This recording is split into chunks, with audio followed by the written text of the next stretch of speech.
Hey, what's up everyone, David here, and today we are back with a new video, and this one I spent a ton of time on. Last week, we got the announcement from Metacritic that Sega is the best ranked publisher for 2020. In other words, that means that they have the highest Metascore out of all the developers in the world for 2020. The average Metascore is calculated by doing a Metascore average of all the games published by Sega and Atlus in 2020. Being a massive Sega and Atlus fan, I wanted to do them justice and take a look back at their year 2020, their game releases, their events, what happened in 2020, anything related to Sega and Atlus I want to look at today. Here is Sega's and Atlus 2020 year-end review. For this video, we will take a look at 2020 month by month and discuss what happened in the world of Sega and Atlus during those months. We'll talk about news and rumors, game releases, game announcements, events, and more. If you like what you're seeing today, please drop a like, it helps a ton. I spent a ton of time on this video, and if you're a fan of Sega and Atlus like myself, if you haven't already, please consider subscribing to the channel.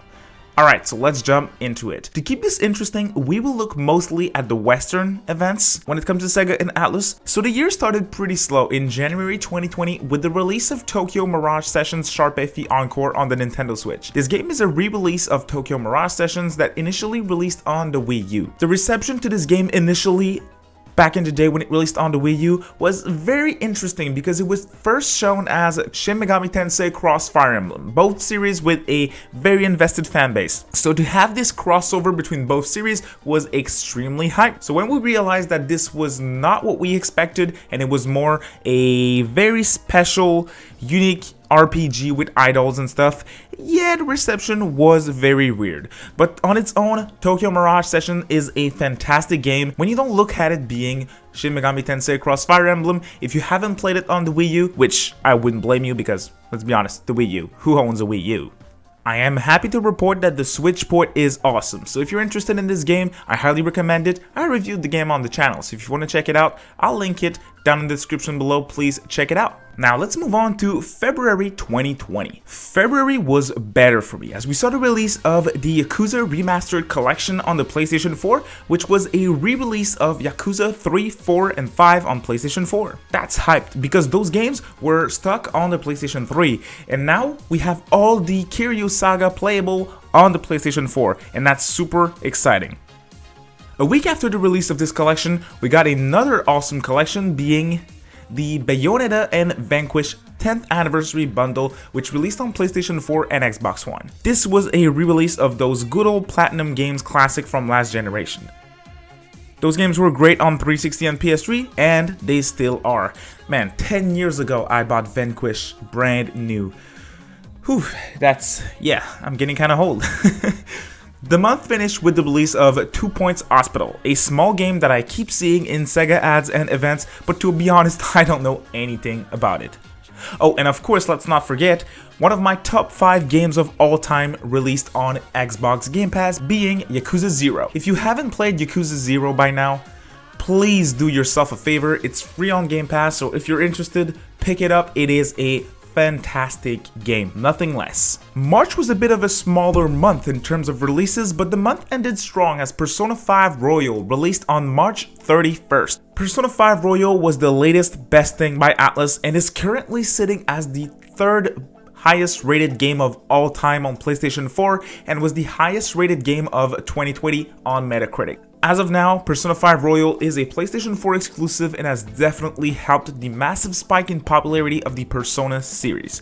That and the inclusion of Joker and Super Smash Bros. Ultimate, of course. Persona 5 Royal is a re-release of Persona 5 that came out a couple of years ago on the PlayStation 4. Great RPG. Persona 5 is basically the icon when it comes to JRPGs in the West now, so if you haven't checked it out, Persona 5 yet, I highly recommend it. Awesome game, great soundtrack, great cast of characters, cool dungeons. Pacing is a bit weird at times, but it is definitely a fantastic game. Okay, so April was a very exciting month to be a Sega fan. Sakura Wars finally released in the West on PlayStation 4. This is a brand new entry in the long-running Sakura Taisen series that's exclusive to the PlayStation 4 as well. While this game didn't review as well as a game like Persona 5, it still had a very invested fan base and it was definitely one good surprise for me in 2020. Great game. It is basically an action game with a ton of dating sim elements, visual novel sequences. The story is fantastic, the music is top tier, the characters are drawn by the artist behind the Bleach series. I'm sorry I don't have the name in mind right now, but I love the art direction for the game. The game had a big budget, and it's kind of sad to see that it didn't sell as well as it could have, in my opinion. Once again, if you haven't checked out Sakura Wars on PlayStation 4, I highly recommend checking it out. I reviewed the game on the channel as well, so if you're interested, check the link down in the description below. Streets of Rage 4 also released to a lot of praise amongst the fans. We got a lot of reboots of old series that are not necessarily living up to the legacy of its older games, but Streets of Rage absolutely did. The game released on Steam, Xbox, PlayStation 4, and Nintendo Switch. The game got a review score of over 80 on all the platforms that it released on, with the Switch version has the highest rating score sitting at a solid 86 on Metacritic, which is awesome. Once again, Xbox Game Pass came in April 2020 with the release of Yakuza Kiwami on their subscription service, so that's fantastic. You had Yakuza 0 in February, and you now have Yakuza Kiwami to play in April, which is awesome. I recommend both games. May was a bit of a smaller month, at least it was a smaller month for me, as we got two games from Sega. We got the release of Hatsune Miku Project Diva on Nintendo Switch, and Phantasy Star Online 2 that released on PC as well. I'm not a fan of both those series, so I don't have a lot to say unfortunately, but I do know that both those games, they have their invested fanbase, so definitely something that you should not overlook. June was extremely interesting to say the least. A brand new event was happening in June, something that we've never seen before. What was it, you'll ask? New Game Plus Expo is the name. This is a Western event. A ton of developers were to be at the event, including Sega and Atlus. Persona 5 Scramble the Phantom Strikers released in February in Japan. So after 4 long months of waiting for news of the English version, of the Western version, we were certain that the brand new New Game Plus Expo Western event was where we would finally get the English reveal for P5S. Well, no. This is where we got 40 minutes of Catherine full body gameplay prior to the Nintendo Switch release of the game. Yeah, this event was definitely boring, and I'm glad to report that Atlus completely skipped New Game Plus Expo in 2021, which was not a better show in my opinion. So, interesting. We had a great stream here on the channel, but this event was definitely a bit lackluster to say the least. Now, another event happened in June, and that was interesting for us Sega and Atlus fans, as we got PC Gamer Show. Great show. I didn't watch the thing because I'm not the biggest PC guy personally, but of course this is where Atlus revealed that Persona 4 Golden was to be released on Steam on the same day. That's right, they shadow dropped Persona 4 Golden on Steam, and the game released to massive success, breaking records of number of concurrent players for an RPG on Steam. The game leaked a bit earlier as well, so that was not a massive surprise, but when the leak came out, some of us were not really certain if it was reliable or not, because of course it's not like Atlus to shadow drop a game, and it's not like Atlus to release mainline Persona out of PlayStation. It was actually the first time that they did it. Interesting. July 2020. July 2020 is easily, very easily the best month of last year in my opinion as a massive Atlus fan. Right as the month starts, Shin Megami Tensei 1 gets released on Nintendo Switch Online as a Japanese exclusive, of course. But then we got sales report from Atlus during an investors meeting, and this is where they announced that the Persona series reached 13 million sales worldwide. Fantastic numbers for the Persona series. We can now absolutely say that Persona is more popular than its roots with Shin Megami Tensei. I personally have a preference for mainline Shin Megami Tensei than Persona, but Persona is quality, so I'm definitely happy to see those numbers. Now, probably my favorite day of 2020 was July 20th, 2020.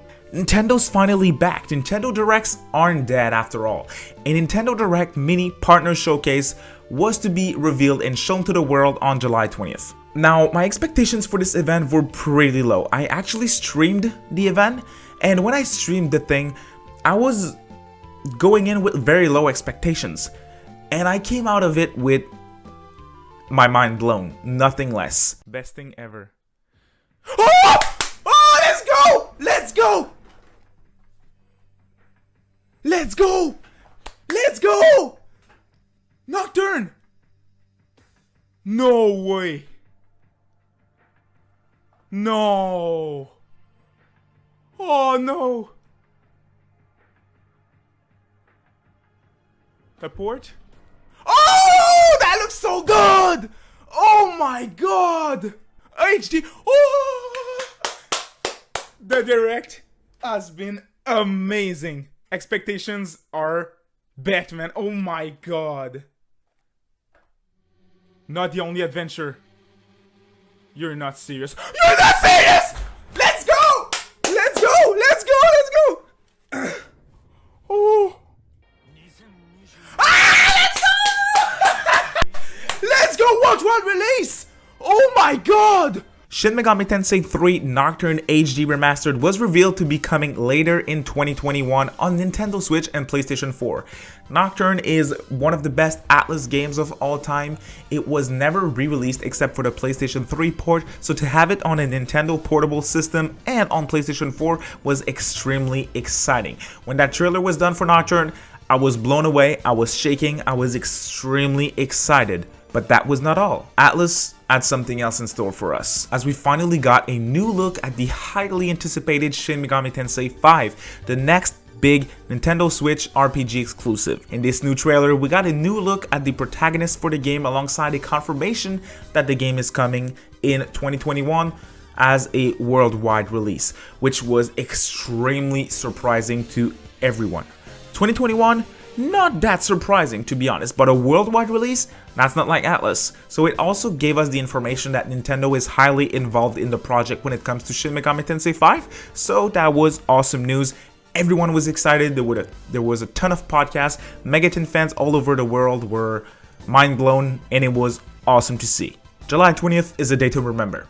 Fortunately, it's been silence ever since when it comes to Shin Megami Tensei 5, but Nocturne released in Japan, and Nocturne got dated for the West, and it's coming out in 2 months actually. So great news overall. Can't wait for more news when it comes to Shin Megami Tensei 5. Now the small little bad news that we got is in regards to 13 Sentinels Aegis Rim. The game got delayed by 2 weeks alongside a confirmation that we would get English voice acting as a day 1 patch. So it was bad news. Yeah, the game got delayed. I was looking forward to the game, but for English voice acting, oh man, I'll wait for two weeks, absolutely. So yeah, delay.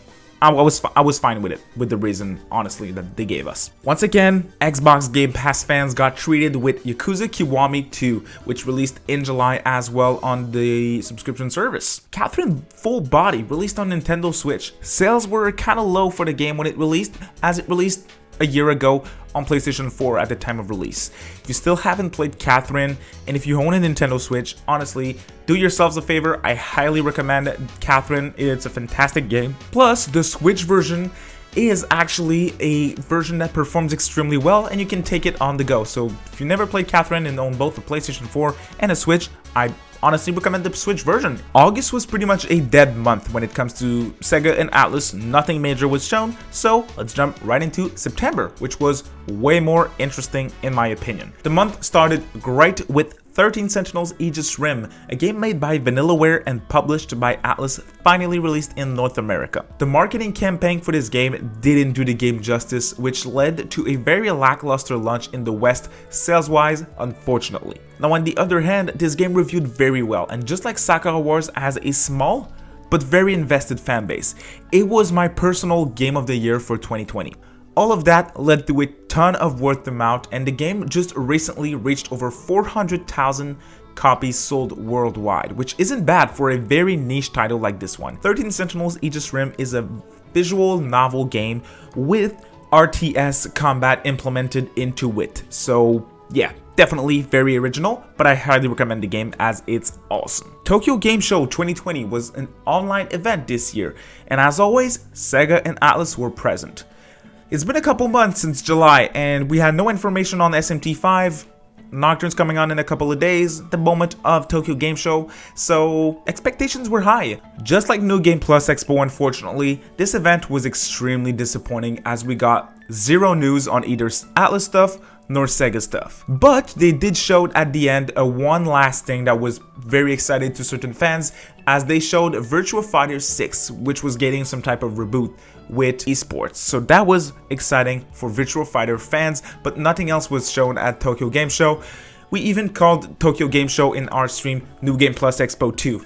Yeah, it was a pretty boring show. We streamed for 6 hours and we got nothing out of it, but it was still a blast, of course, as we do love our live streams.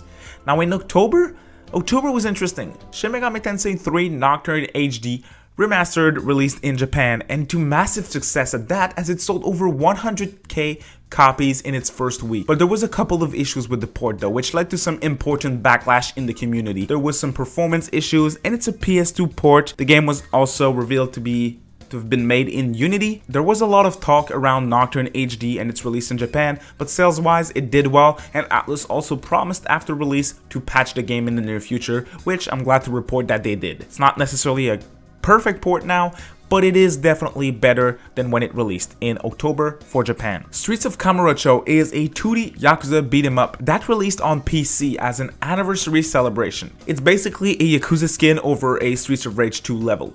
Very cool, small little thing that Sega released on PC in October of last year. November was a big month as we saw the release of the Xbox Series X and the PlayStation 5. Yakuza Like a Dragon released on PlayStation 4, PC, and Xbox Series systems.